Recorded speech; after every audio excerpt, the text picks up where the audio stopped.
Jeremías, el segundo libro de la sección de los profetas mayores, de la cuarta sección, de cómo está acomodada la Biblia, aún seguimos hablando de cómo está el Antiguo Testamento, los 39 libros, cómo están acomodados. Para un mayor entendimiento de la Escritura es necesario conocer qué pasaje estamos estudiando. Por ello estamos viendo que la cuarta sección se compone de 5 libros inspirados por el bendito Espíritu Santo, conocidos como profetas mayores. Y es el libro de Jeremías, el segundo libro de los profetas mayores. Jeremías, como dice ahí mismo la Escritura, capítulo 1, versículo del 1 al 3, profetizó en los días del rey Josías hasta la cautividad de Jerusalén. Dice la Biblia, las palabras de Jeremías, hijo de Hilcías, de los sacerdotes que estuvieron en Anatot, en tierra de Benjamín, palabra de Jehová que le vino en los días de Josías, hijo de Amón, rey de Judá, en el año 13º de su reinado. Le vino también en días de Joacim, hijo de Josías, rey de Judá, hasta el fin del año 11 de Sedequías, hijo de Josías, rey de Judá, hasta la cautividad de Jerusalén en el mes quinto. Se empezó la cautividad en los días de Joacim, de Josías, de Sedequías, y hasta entonces estuvo profetizando el profeta Jeremías en Judá, desde los días de Josías en el reino del sur. Fue donde profetizó este gran profeta, el profeta Jeremías, descendiente él de los sacerdotes. Dentro de los profetas mayores encontramos lo que es Daniel, él pertenecía a los reyes de Judá. Lo que es Jeremías pertenecía a los sacerdotes de Judá. Él era de Benjamín, de la tribu de Benjamín, conformaban el reino del sur. Y cuando lleguemos a Ezequiel, vamos a ver, Ezequiel estaba profetizando o profetizó entre los cautivos en Babilonia. Ahí fue donde profetizó Ezequiel, pero estaba entre los cautivos. Jeremías no fue llevado cautivo. Jeremías permaneció ahí en Jerusalén. Ahí fue donde profetizó él. Y le tocó ver la desolación que quedó, cómo quedó la ciudad de Jerusalén. Bueno, también Jeremías tuvo gran rechazo, principalmente de los sacerdotes. Vimos cómo Isaías tuvo gran rechazo principalmente de los reyes, y Jeremías principalmente de los sacerdotes, por también que no les convenía lo que él les estaba diciendo, lo que él les estaba profetizando, lo que él les estaba anunciando, que Dios decía que estaban haciendo las cosas equivocadas. Y a los sacerdotes no les gustó, tampoco a los reyes, ¿verdad? Pero se habla más de los sacerdotes, tanto que hasta le prohibieron entrar al templo a Jeremías. Jeremías profetizó contra la infidelidad espiritual de Judá. De ahí que no les gustaba a todo el reino del sur, a todo Judá, no les gustaban las palabras de Jeremías. La verdad incomoda, siempre va a incomodar. Pero no era una verdad de Jeremías, era una verdad divina, era una verdad de Dios. Jeremías solamente era el instrumento que Dios utilizó para decirle a su pueblo todo lo que estaban haciendo, todo lo malo que estaban haciendo. En este caso, la infidelidad espiritual, infidelidad traducida también como, se puede ver también como idolatría, pero lo menciona más este libro como infidelidad. Dice en el capítulo 2, versículo 19 y versículo 20, dice: tu maldad te castigará y tus rebeldías te condenarán. Sabe pues y ve cuán malo y amargo es el haber dejado tú a Jehová, tu Dios, y faltar mi temor en ti, dice el Señor, Jehová de los ejércitos, porque desde muy atrás rompiste tu yugo y tus ataduras, y dijiste: no serviré con todo eso. Sobre todo collado alto y debajo de todo árbol frondoso te echabas como ramera. Una infidelidad que estaba cometiendo el pueblo de Dios, el pueblo de Judá, el pueblo de Dios, el pueblo que había redimido, que había sacado, que había liberado, y que era su pueblo aquí en la tierra, y estaba cometiendo infidelidad a su pueblo. Por ello Dios manda a Jeremías a decirles estas palabras.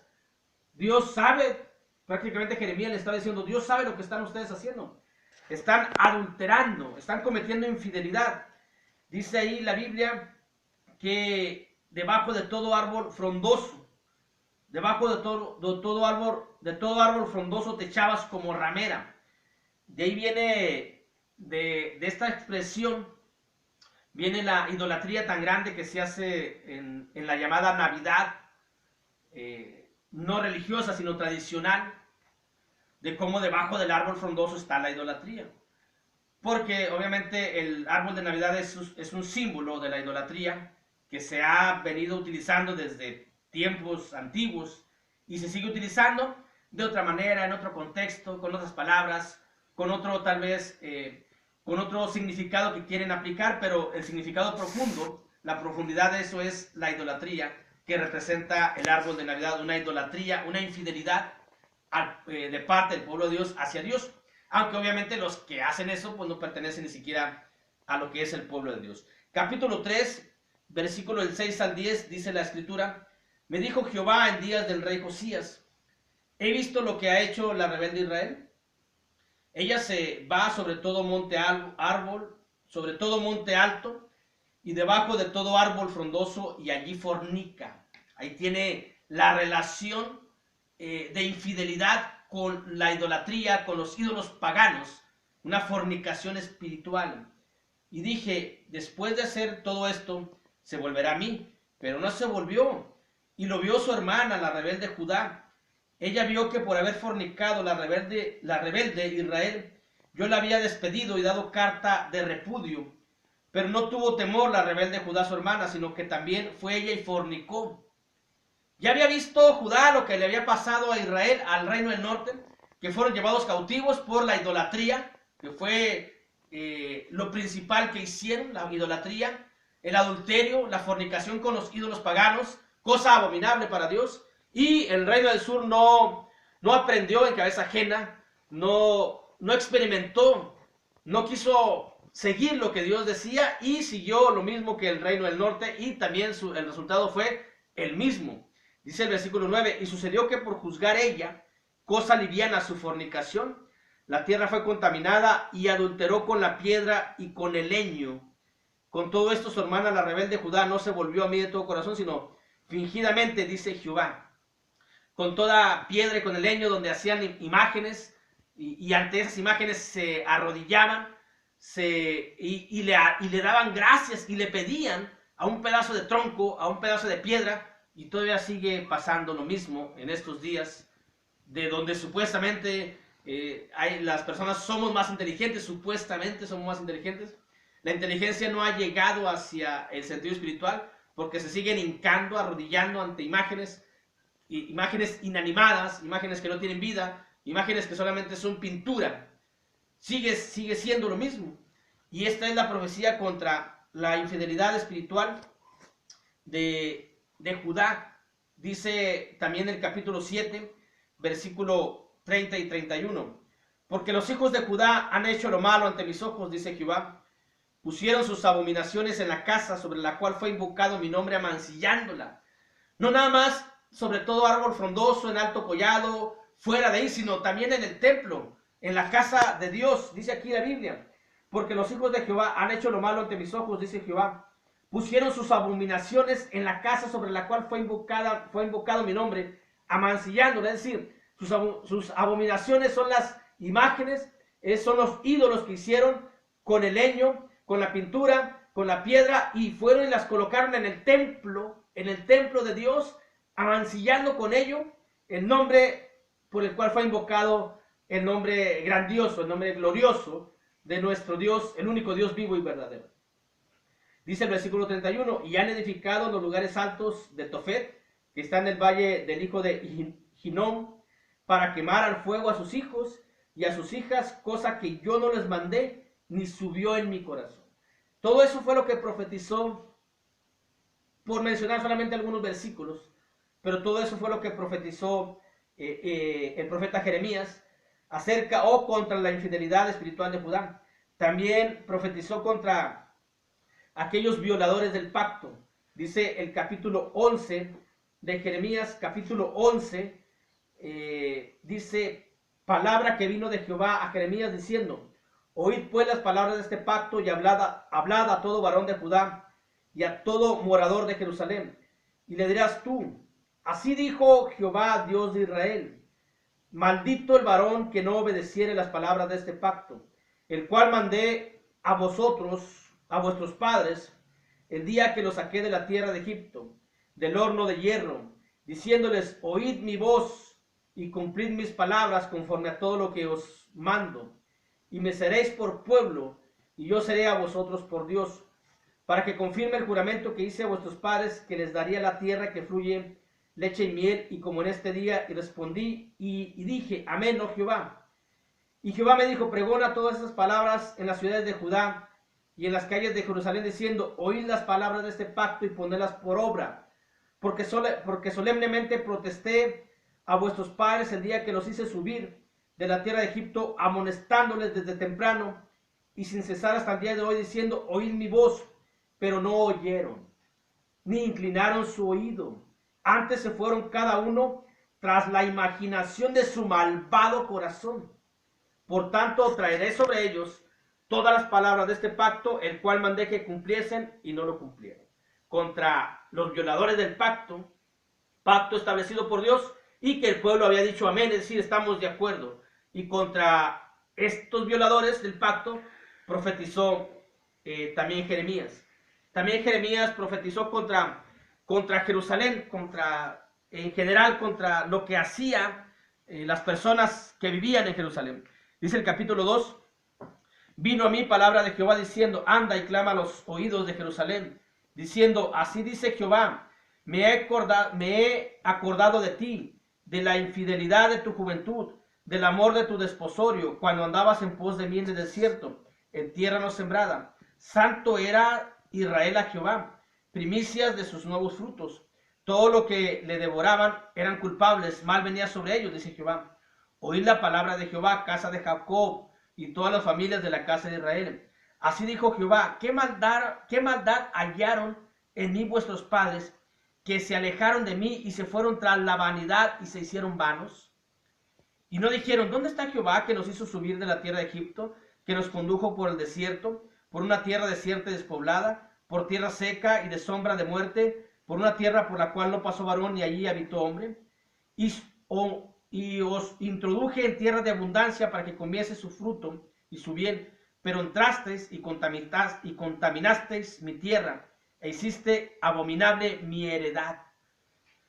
Tanto fue la profecía, tanto calaban profundamente las palabras de Jeremías en la población y sobre todo en los sacerdotes, que le prohibieron a Jeremías entrar al templo, a la casa de Dios. Tenía prohibido entrar al templo.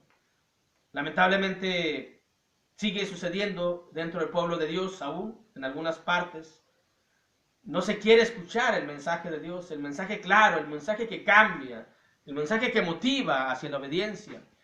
Porque molesta en ocasiones la verdad que la palabra nos está exhibiendo de lo que estamos haciendo. Solamente Dios conoce el corazón de cada uno. Solamente Dios conoce lo que realmente estamos haciendo. Solamente Dios conoce si realmente estamos obedeciendo y somos fieles a Él, o andamos en pos de la vanidad, o nos hemos hecho vanos. Y a Jeremías se le prohibió entrar al templo por todo lo que les decía de parte de Dios. Y ellos pensaban que eran palabras de Jeremías, que eran palabras de él. Y lo maltrataron, lo metieron en una mazmorra, lo metieron en un pozo, le hicieron muchas cosas a Jeremías. Por eso más adelante en los libros del Nuevo Testamento encontramos cómo apedreaban a los profetas. También Jeremías fue lastimado, fue herido por los propios habitantes, por su propia gente donde él vivía. Ahí empezó el repudio, el rechazo hacia Jeremías. Y tanto fue el rechazo que hasta le prohibieron entrar al templo. Dice Jeremías 36. Aconteció en el 4.º año de Joacim, hijo de Josías, rey de Judá, que vino esta palabra de Jehová a Jeremías diciendo, toma un rollo de libro y escribe en él todas las palabras que te he hablado contra Israel y contra Judá y contra todas las naciones desde el día que comencé a hablarte, desde los días de Josías hasta hoy. Quizá oiga la casa de Judá todo el mal que yo pienso hacerles y se arrepienta cada uno de su mal camino y yo perdonaré su maldad y su pecado. Y llamó Jeremías a Baruc, hijo de Nerías, y escribió Baruc de boca de Jeremías en un rollo de libro todas las palabras que Jehová le había hablado. Después mandó Jeremías a Baruc diciendo: a mí se me ha prohibido entrar en la casa de Jehová. Entra tú pues y lee de este rollo que escribiste de mi boca las palabras de Jehová a los oídos del pueblo en la casa de Jehová el día del ayuno, y las leerás también a oídos de todos los de Judá que vienen en sus ciudades. Le tenía prohibido la gente y los sacerdotes y los reyes entrar a Jeremías a la casa de Jehová, al templo. Cuando va Baruc y les lee los agarran los sacerdotes, los reyes, y lo rompen. Pero luego Dios le dice a Jeremías: haz otro nuevo e incluye todo lo que te han hecho. Eso es como un testigo de cuando venga lo que es el juicio. Todo va a salir a relucir, y todo lo que cada uno haga el día del juicio final, ahí estará plasmado, ahí estará visto, y eso sacará a relucir todas nuestras actividades. Por ello Dios le dijo que escribiera nuevamente todas las palabras y todo lo que le habían hecho. También lo que profetizó en Jeremías fue el cautiverio, los 70 años del cautiverio, dice Jeremías capítulo 25, versículos del 11 al 12, dice la escritura: toda esta tierra será puesta en ruinas y en espanto, y servirán estas naciones al rey de Babilonia 70 años. Y cuando sean cumplidos los 70 años, castigaré al rey de Babilonia y aquella nación por su maldad, ha dicho Jehová de la tierra de los caldeos, y la convertiré en desiertos para siempre. Y sigue la tierra de Babilonia, la tierra de los caldeos, aquella tierra donde en ese tiempo estaba Babilonia, sigue desértica hasta la actualidad. Pero lo que vemos con esta profecía es de que Dios cumple, como el cumplimiento de Dios. 70 años puntuales fueron los que estuvieron cautivos en Babilonia. Después de 70 años, Dios despierta el corazón del rey persa, de Ciro de Persa, y hace regresar a los cautivos, como Dios lo había dicho, como Dios lo había mencionado.